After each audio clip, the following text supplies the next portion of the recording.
Ladies and gentlemen, members of the International Press Corps, good afternoon. Thank you for being here today. This is a historic moment for our nation.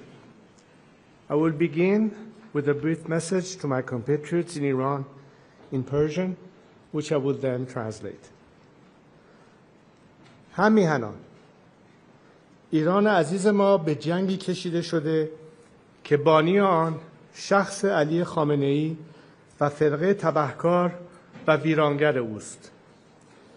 او اقتصاد کشور را به ورطه نابودی کشانده، زیرساخت‌ها و منابع ملی را به تاراج برده، ثروت ملت را برای ساخت سلاح هسته‌ای هدر داده، امنیت ایران را در هم شکسته و حاکمیت ملی را از ملت ایران ربوده است. این رژیم شکست خورده، در لبه پرتگاه فروپاشی است و دیگر نباید ادامه پیدا کند. زمان پایان دادن به این تباهی و آغاز دوران نوین ایران است. زمان طلوع دوباره شیر و خورشید ایران. My fellow compatriots, our beloved Iran has been dragged into a devastating conflict, the architect of which is none other than Ali Khamenei and his corrupt, destructive faction. He has driven our nation's economy to the brink of collapse, plundered our national infrastructure and resources, squandered the nation's wealth on developing nuclear weapons, shattered Iran's security, and stolen the sovereignty of the Iranian people. This regime is defeated, teetering on the edge of collapse, and must not be allowed to continue. The time has come to end this ruin and begin a new era for Iran. This is a new dawn for Iran's lion and son.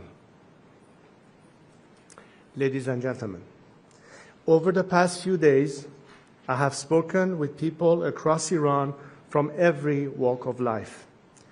An officer in the armed forces, a mother fleeing Tehran, a factory worker from Tabriz, a young woman, activist for the Women Life Freedom Movement. These voices represent a nation embattled but resilient, that is not asking for its freedom, it is fighting for it.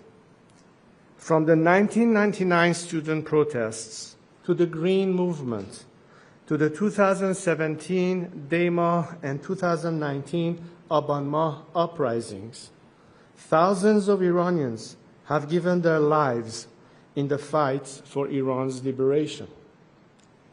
Today, millions of my brave compatriots continue the fight. One of their stories moved me deeply. In September 2022, Javad Haydari was murdered protesting the Islamic Republic's killing of Mahsa Amini. His sister has continued his fight. She is one of the hundreds of activists the regime has arrested and harassed in recent days. When security forces raided her home, she cried out, "Oh God, where shall we go? Where shall we go to flee from your tyranny?" One by one, her neighbors began to respond to her, "We're not going anywhere. They," meaning the regime, "are the ones who've got to go." These words echo in my heart and should echo in every corridor of power around the world. Today, it is clearer than ever. The Islamic Republic is collapsing. Credible reports indicate that Ali Khamenei's family and the family of senior regime officials are making preparations to flee Iran. The regime is on its last legs in towns and cities across the country. The military is fractured. The people are united. The foundation of this 46-year tyranny are shaking. This is our Berlin Wall moment. But like all moments of great change, it comes fraught with danger. We stand at a crossroads. One road leads to bloodshed and chaos, the other to a peaceful and democratic transition. The difference in these two roads depends on one factor, and one factor alone: whether the current regime in Iran is allowed to survive. If the West throws the regime a lifeline, there will be more bloodshed and chaos, because this regime will not submit or surrender after it has been humiliated. It will lash out.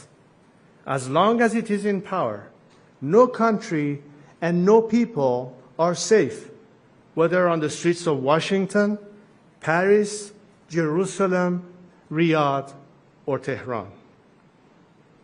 There is only one way to achieve peace: a secular, democratic Iran.